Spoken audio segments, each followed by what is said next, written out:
Welcome everybody to the current module. Over here we'll be studying the details about object repository now.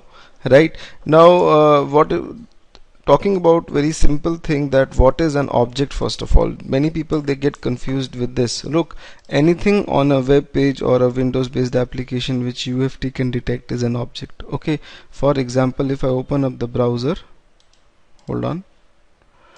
If I open up the browser, and on this browser this text field is an object, this button is an object, right?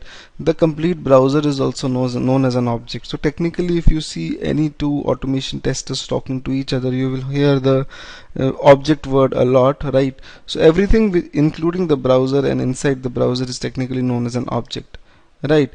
Now to find the objects, right, you have got object spy in UFT, right?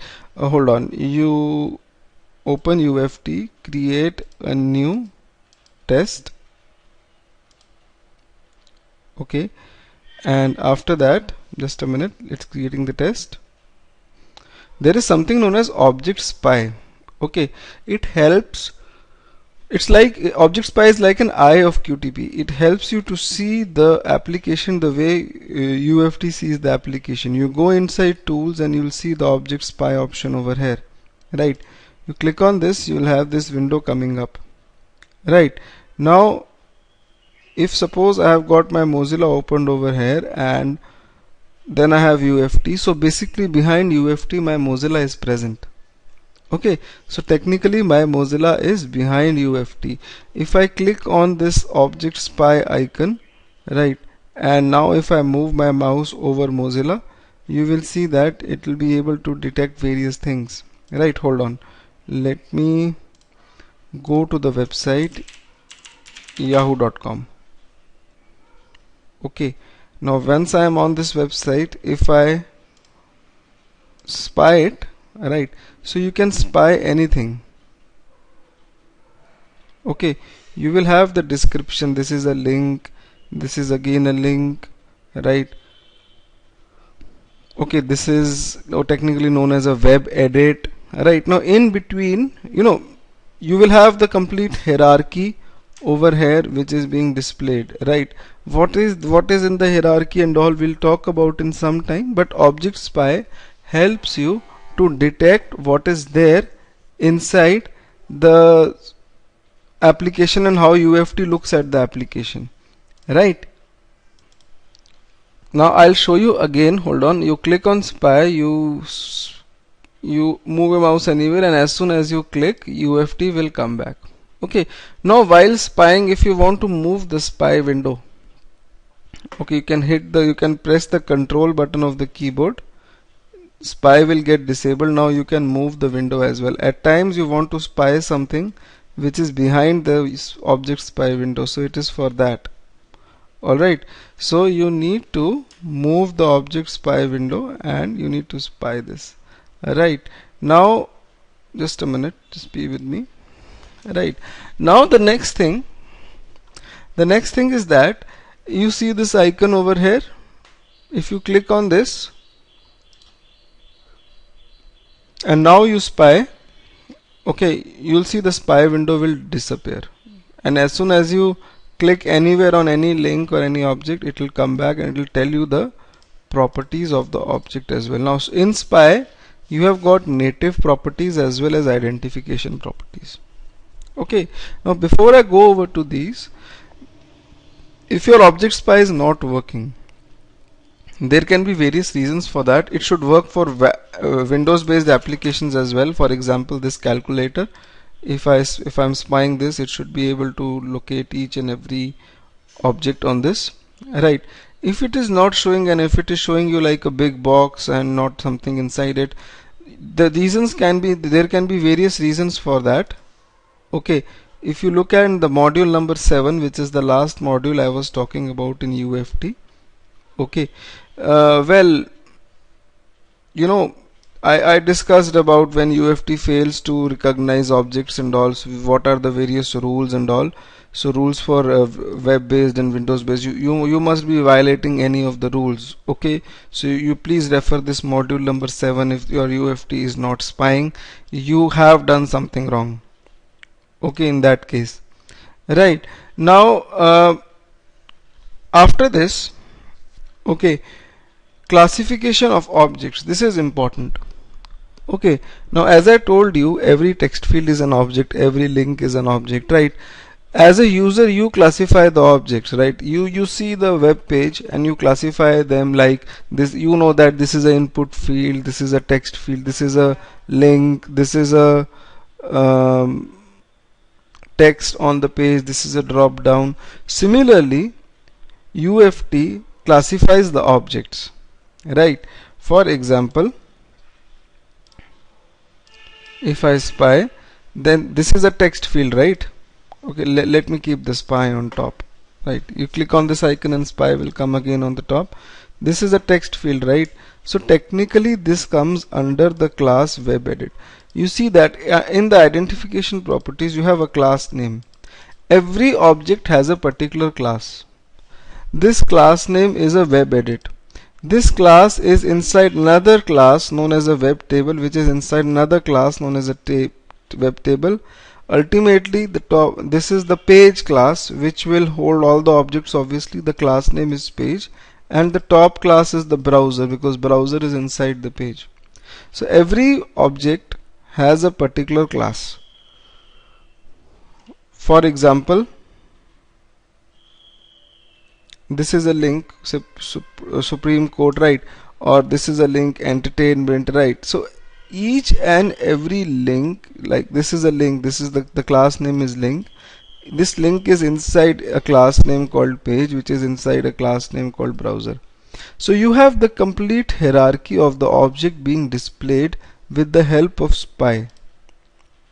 Okay, and every object has a certain class name which you can actually determine from object spy.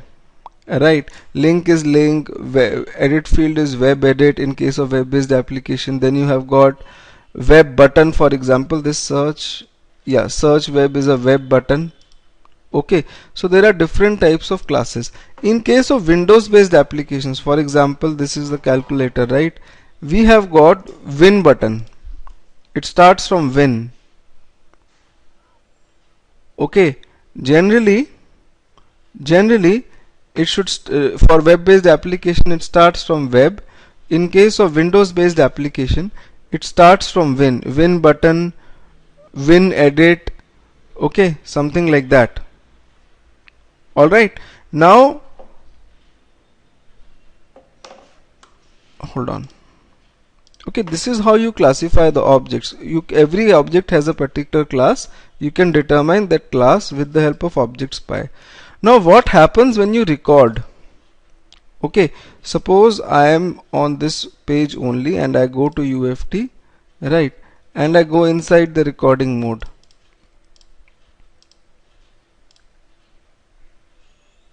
Okay, I go to the browser, and on the browser, say I click on answers, right? So you will see that some code is generated. I am clicking on answers, right? Now object repository, okay. Object repository is like the brain of UFT. For example, when you see something, you remember it, right? Why do you remember it? Because it's in your brain. Next time when you see it, you'll recollect it, that fine, this is the same thing which I saw that day, right? So similarly, when you record something, UFT stores everything, that this is the link answers, I am clicking on it. UFT will store browser, page, link, everything in its brain. The brain is known as the object repository. Okay, right. So you go to resources and you will have object repository over here. Inside the object repository, let it open. You will see the thing that this is the browser Yahoo we are talking about. Okay, the class is browser, and inside it there is the page Yahoo, and there is the link answers on which you clicked on. Hold on, let me talk to you, let me tell you this in a better way. I'll delete this browser, just a minute. Just a minute. Right now the object repository is empty. This is the brain of UFT, which is empty. Okay, this is my browser. Okay, just a minute.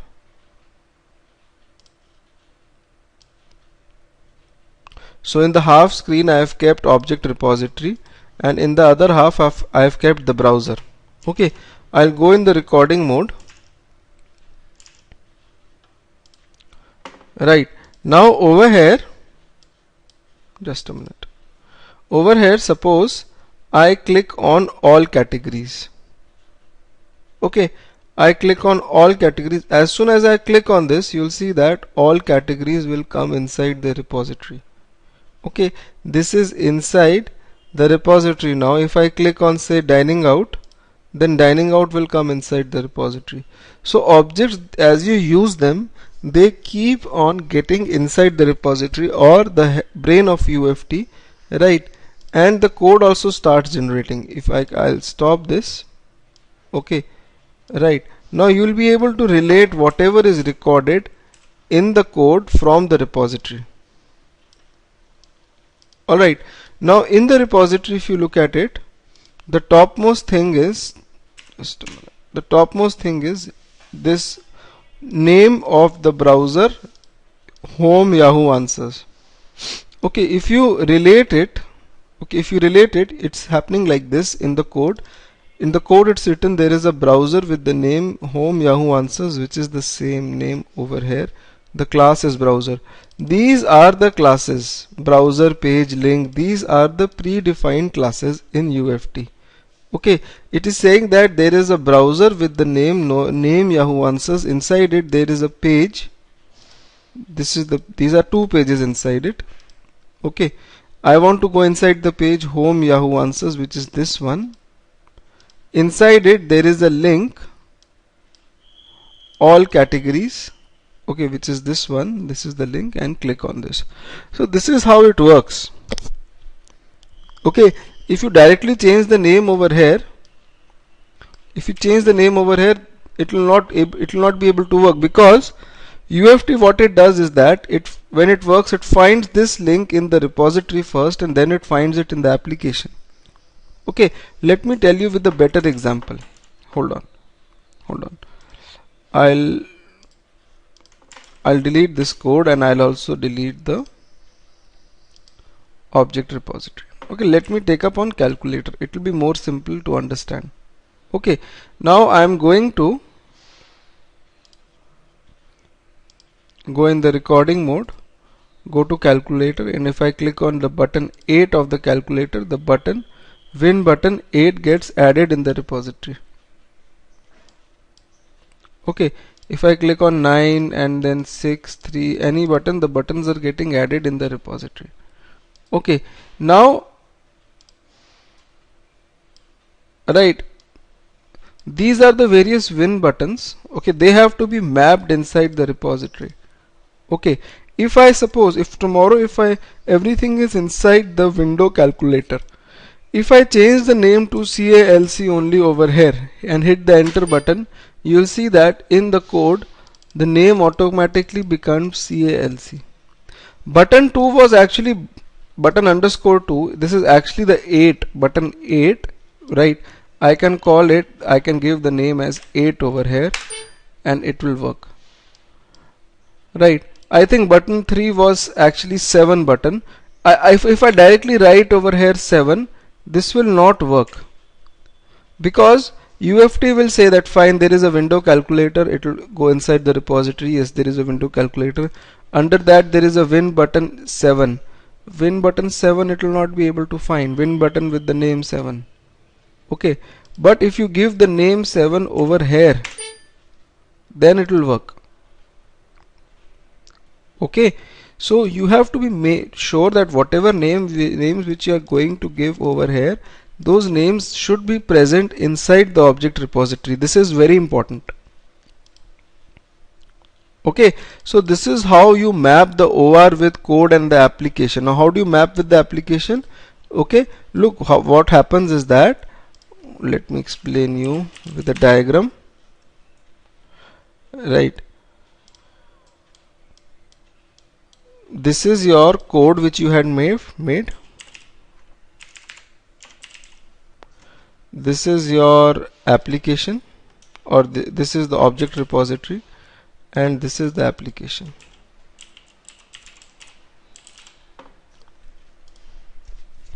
Okay, right. First, UFT, what it does, it checks whatever you have written in the code is there in the object repository or not, right? Then if it is found in the object repository, it finds the same object which is mentioned in the object repository in the application and works on it. In case the object is not there in object repository, it will throw an error. Okay, when we do advanced QTP, suppose over here, out here in descriptive programming and all, when we do this, right, we will actually work without object repository. The code will directly talk to the application. We'll write the VB scripting code, will bypass the object repository and will directly talk to the application, right?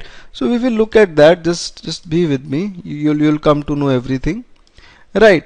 Now moving ahead, okay, understanding the object hierarchy in the repository, dragging objects, right? Hierarchy, what do you mean by hierarchy? Okay, the way, let me delete this again and delete the object repository. Okay, go inside the recording mode and click on business and finance. Okay, so you have the object hierarchy over here in object repository. On the top you have the browser object, then there is the page object, and inside the page you have the link. So this is how the hierarchies are there in the object repository. If I delete this line, of code, and if I want to make it again, you can also do that. You just need to drag the object from the repository into the code. Okay, you can drag the object and the code will automatically be generated, that you need to click on this link or something. Okay, so even if you record, right, I am in the recording mode again, right, if I click over here, then over here, then over here, okay, I keep on adding the objects to my object repository.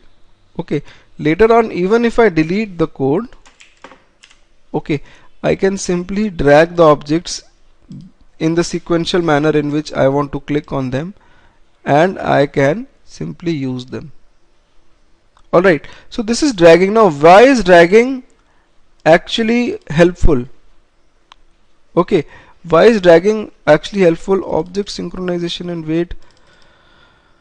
Okay, I'll talk about this in 2 minutes. Right, dragging is helpful because at times you can manually add the objects in the object repository as well. Right, for example, I'll delete the code and I'll delete the repository as well. Right, now in the repository, right, you have again the option of object spy again inside the repository. Okay, if I click on this object spy, right, if I click on this hand icon, right, I'll be able to spy any object, say answers home, right, and then you have these three buttons: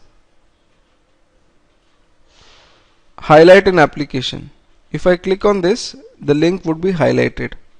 Okay, the next important button is this one, add to repository. I can directly click on this icon. I can spy the object. I can spy any object. Hold on. I can spy any object. Okay, and then click on add object to repository icon, and that object would be added in the repository. This is the advantage. Okay, that object would automatically get added inside the repository, and then you can drag the object from here and use it. Okay, you don't need to record it. That's what I'm going to say. Alright, there is the similar icon, add object to repository, is inside your object repository as well. On the object repository, you see there are multiple icons present. Okay, there are multiple icons present over here, right? We'll see what these means and what they do. Okay, as I told you, you can add the object inside the repository using object spy. You spy the object, okay, you add the object to the repository, the object gets added, then you can simply drag and drop it, whatever you want. Okay, right. Now one thing before I move forward, as I was saying, you change the name over here. For example, I change my browser name to Mozilla, it will get changed in the code. I'll change my page name to Yahoo, it will get changed in the code, right? And I can change these names as well. You can change the name mentioned over here, but don't change the name which are present in object details. Okay, don't change these names. These are actually the names on which the object gets identified. Okay, this is the actual name on which the object actually gets identified. So please don't change these names. You can change the external name, which is this one. If I don't change the name in the repository, and if I change the name over here, if say as a layman I say that fine, on this page I want to click on the link all categories. Let's copy the name from here and paste it over here and try to click on it. Okay, when you run this code, right, it will throw an error. It will throw an error if you look at the error carefully. The all categories link object was not found in the object repository. So the first step is getting failed. Okay, the code, it tries to find the object inside the object repository. This step gets failed. Now from the object repository, if the object is not found in the application, if this step fails, this can be a bug in the application. But this is your error, this is the error of the tester. Okay, so you need to be a little careful about this. Fine, so hold on. Right, I write education and references, and I now go to my object repository. Corresponding to education and references, it will try to find a link with this name. If I change this one, if I give any weird value over here, right, and now if I run the code,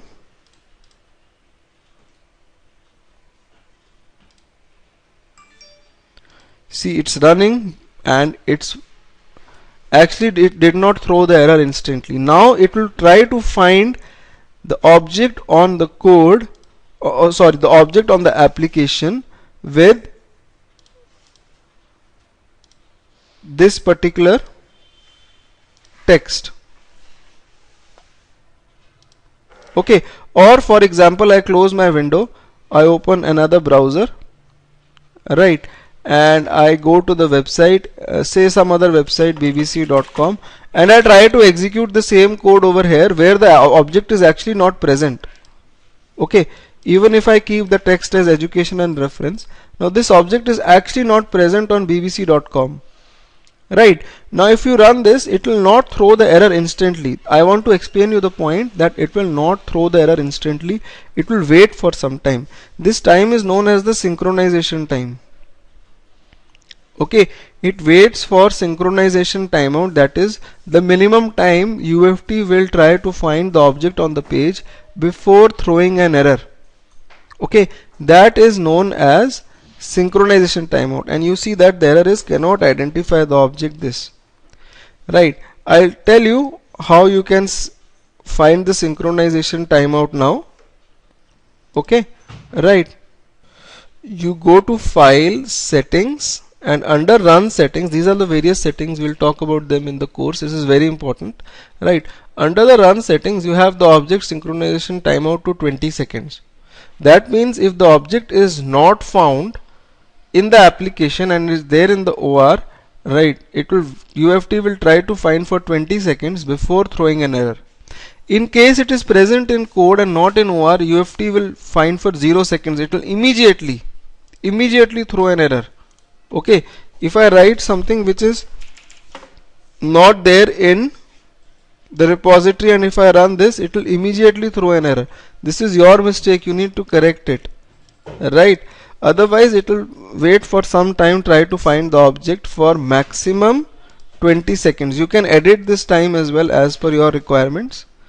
Okay, and this is how it works. Okay, this is the concept of object synchronization. right?